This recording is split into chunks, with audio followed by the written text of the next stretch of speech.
park we did have a HVAC system in place, but we would need to replace it, and the cost to replace it and then run it, we decided that it wasn't necessary to have that because it would be heating the whole park, which we didn't think we'd want to.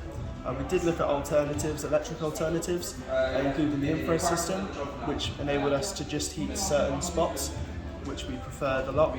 The idea of that sounded really good, and it does also give us the opportunity to go green in the future, which is also great.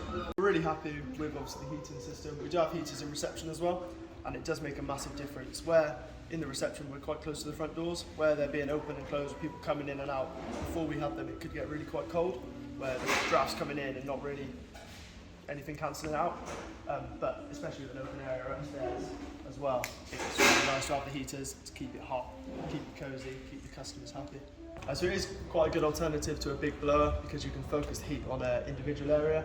As I said, we don't really need any heat on there, so focusing the heat up here is ideal, and it's really easy to use because you can literally walk up to them, turn them on and off with the remote, and you can pick and choose which one you have on. So in the summer when it's a bit hotter, even though it might still be cool up here, you can just put alternate ones on the low setting. You can just put all of them on the low setting. You can choose what you want to do, and it's just literally a remote, really easy to use, easy to maintain.